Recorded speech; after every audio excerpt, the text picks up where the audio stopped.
I recently made a video discussing emulation of handhelds, and in that video, I mentioned the Trimui Smart Pro, and I didn't spend a whole lot talking about it because I didn't have one of these devices on hand, and thankfully, the company reached out, Mech DIY, and said, which device, if you had to check one out, would you check out?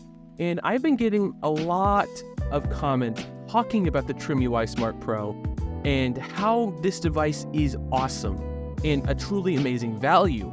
And I thought, why not check it out and finally see what the device and all this hype is about? So let's just jump right into this.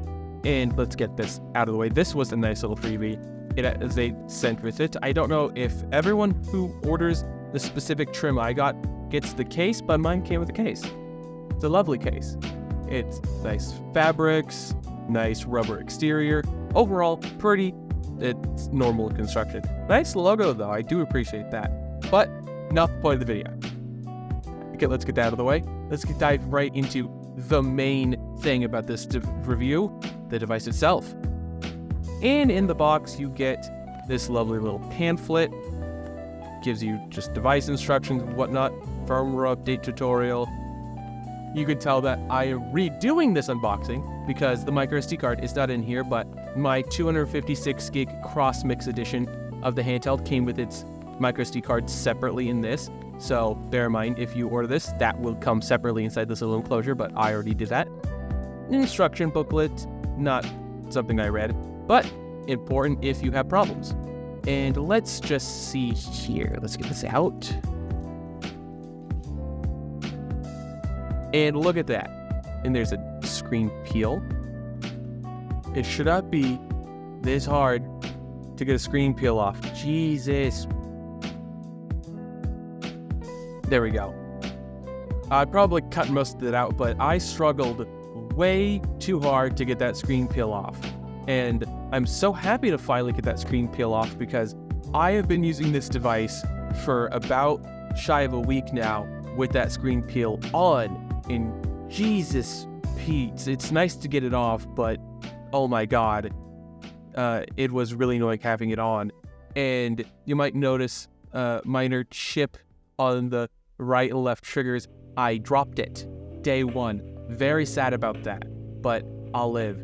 And let's just take a quick tour around the device. You see two PS Vita styled analog sticks, which I'll be honest, I initially was concerned about, but after using them for a while, they aren't half bad. Like, to me, these personally feel way better than the original ones found on the PS Vita.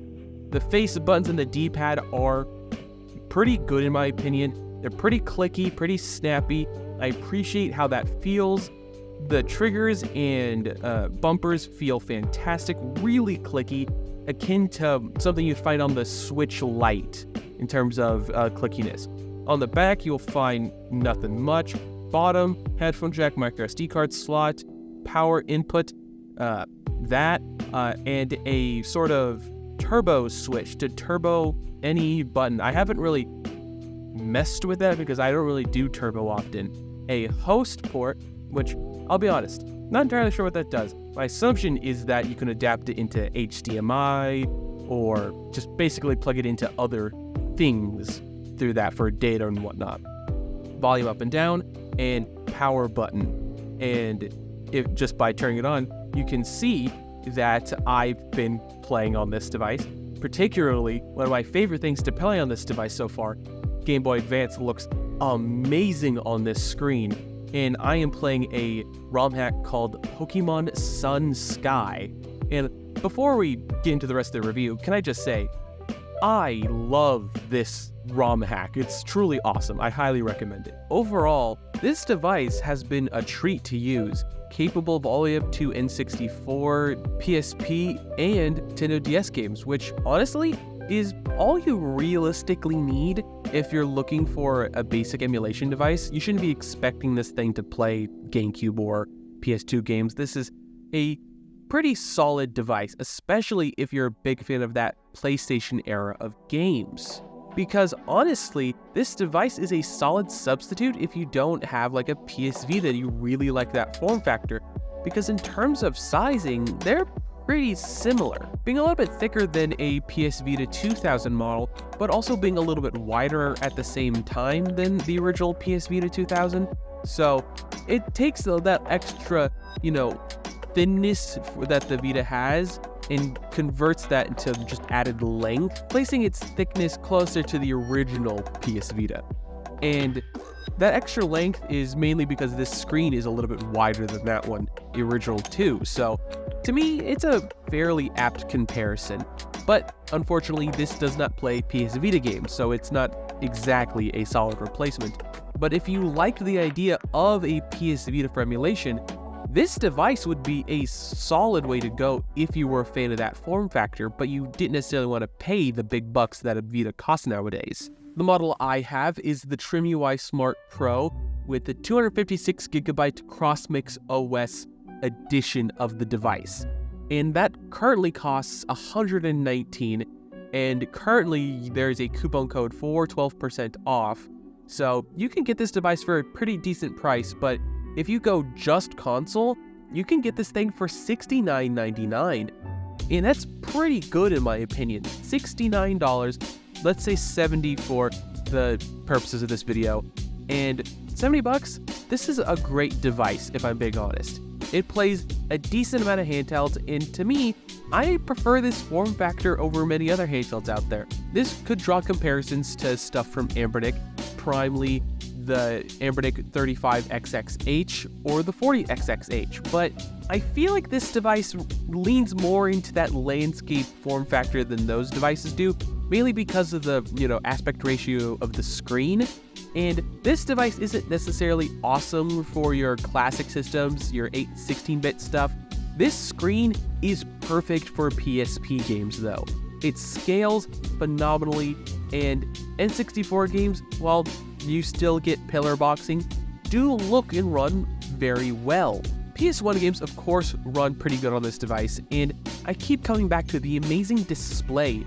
This thing looks phenomenal, and though their operating system on this device is Linux-based, and I've had my fair share of experiences with despising Linux-based operating systems, what this comes with out of the box isn't terrible, and it's a lot more easy to navigate than whatever Anbernic puts on their devices. I'd like to say though, this device was provided by mechdiy.com, but they did not receive any copy approval or notice that my video was being made. And all the opinions in this video are my own. The fact that they provided the device does not change my opinion. Also, they don't make the device, they just sell it on their website. Other than that though, this device is incredibly solid. The build quality is pretty good, your standard plastic affair, but a nice screen really ties it all together. And like I said, I did have my initial concerns about the PS Vita style analog sticks, but they ended up holding up quite well, and I'm not too worried about shoving this thing into my coat pocket and, carrying on with my day. I used to carry around an old Anbernic RG351M, and I loved that device. I just sort of would keep it in my pocket wherever I go, and especially during the winter, I just throw it in my coat pocket and just, keep it on me. And whenever I had a down moment, whenever I was waiting for a table, or whenever I was just muting somewhere, I could just pull it out on a moment's notice. It will always have a battery charge on it and be able to be played whenever I have some downtime. And to me, that device is getting a little old, and the Trimui Smart Pro honestly fits that build quite nicely. It is considerably larger than that original device, but other than its size, I don't really mind it. That more of a candy bar form factor really does enable it being quite well kept inside of like a coat pocket or something like that. And while not the most comfortable thing to keep in a, pants pocket, I have done that before, and while you look a little ridiculous, it can be done. And due to the more low profile nature of the analog sticks, I'm not too worried about the analog sticks getting damaged, and I've had my original PS Vita 2000 for quite some time, and those analog sticks never got drift.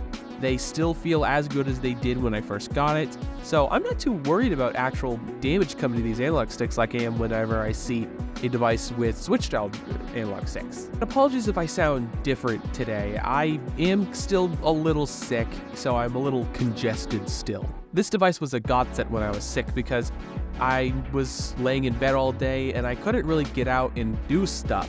So I was able to just lay in bed with this device and just go to town playing on it. I tried all sorts of things, and that's how I found this game came preloaded with a bunch of Pokemon ROM hacks, which I legally don't know if they can do that.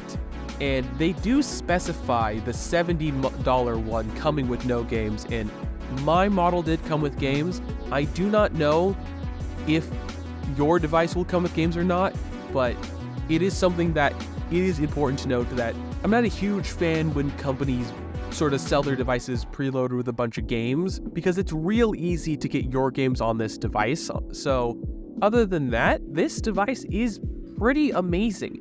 I haven't had a single complaint about it. And I want to take a moment to thank everybody who left comments on some of my videos in the past telling me about this device, because this is a severely underrated device. I don't really see that many people talking about it.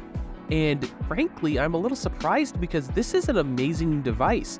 A great value on the level of something like the Miu Mini and the Plus and XX line of devices from Embronic. This is a pretty great device. And it just goes to show how far the emulation community has come. Before I close out the video, some other things about the device that I really liked. The battery life was pretty good at about 5 hours gaming, and I can live with that. The screen being about 5 inches was also pretty nice to have. Having a 5-inch screen on this style device, to me, is amazing. Enabled you to play a lot of those PSP games at a pretty much the same exact quality you could have on an original device. And the processor of this thing is an all-winner, an A133, which isn't the fastest thing out there, but it is capable enough to play all those systems that I mentioned before, so you shouldn't have any problems, especially if you're keeping to the classic stuff. That being said, there can be edge cases. I didn't test every game out there, but I'm sure that this device can play pretty much any of those games in those libraries. I'd love to hear what you guys think, though. Are you interested in the Trimui Smart Pro? Are you happy that I'm finally taking a look at this device? Have you been using this device for a long time, and have you had any issues? I would love to know what you guys think about this down below. And before we go out to that outro, I want to repeat one last time that this device was provided to me by mechdiy.com, though they did not receive any content approval, any script preview, or any draft notice of this video. All the thoughts and opinions in this video are mine and mine alone. Though, if you are interested in this device, there will be a link in the description for you to go check out. They are currently doing a discount for this device for the holiday season. So if you are interested, that's down in the description. And once again, apologies if I sound weird or this video is cut a little awkwardly. I am still sick and I'm still not 100%. And thank you for anybody who left comments on my community post. Also, don't forget about all that social media garbage down below. And last but not least, have a wonderful day.